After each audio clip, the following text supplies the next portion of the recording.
Princesses were not free to choose their future husband, nor did they have the right to divorce. In the 19th century, all the royal houses discussed only one rebel princess, Marianne of Orange-Nassau of the Netherlands, in marriage, Princess of Prussia. Marianne was born in 1810. She spent the first 3 years of her life in Berlin, as the royal Dutch family had to flee after France seized the Netherlands. In 1813, Marianne returned to her native country with her parents and brothers. They lived in the residence of Het Loo. Marianne was lucky because her parents did not take a fancy to her and were not as authoritarian as in ordinary royal families. At the age of 18, Marianne was betrothed to the former Crown Prince of Sweden, Gustav von Vasa. The young people had sincere feelings for each other. However, Gustav was only the son of the deposed King of Sweden and was not considered a good match for the bride. Where would he take his wife? The prince lived in Karlsruhe, then found refuge in Vienna. It was decided to break off the engagement. In 1830, Marianne married Albert, Prince of Prussia, almost his age. The marriage was considered a success, but the heart is not ordered to love who should.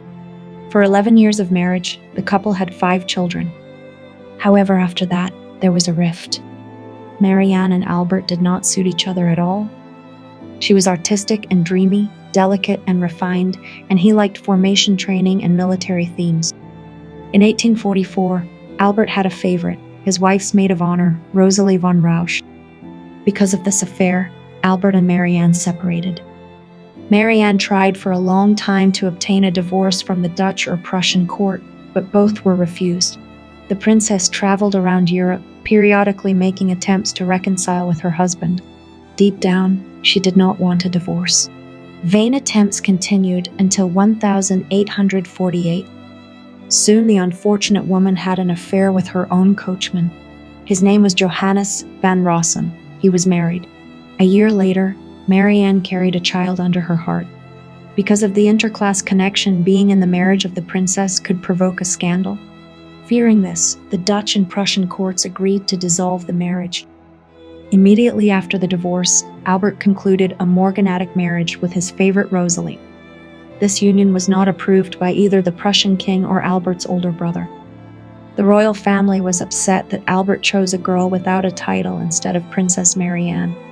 The newlyweds had to leave for Saxony near Dresden, establishing a new home there. Despite the quite happy marriage, Rosalie was ignored at court in Dresden.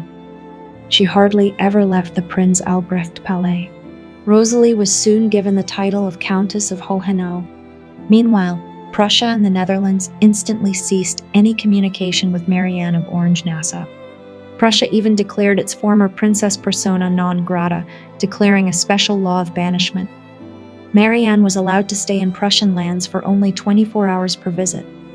Marianne's birth family turned their backs on her. Her common children with Albert were taken away and given to Queen Elizabeth of Bavaria of Prussia to raise. Marianne traveled with her coachman to other countries in Europe and the East.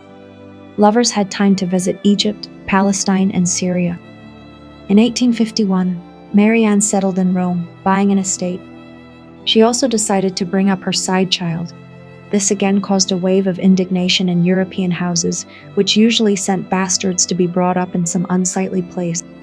Despite the general protest of aristocrats to Marianne, the princess did not stop appearing in public with her lover and illegitimate child.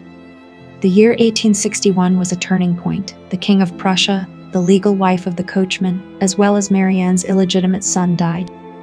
Although a morganatic marriage to the coachman was finally possible, the princess did not pursue it.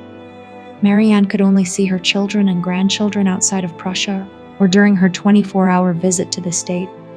The princess met her children at her estates.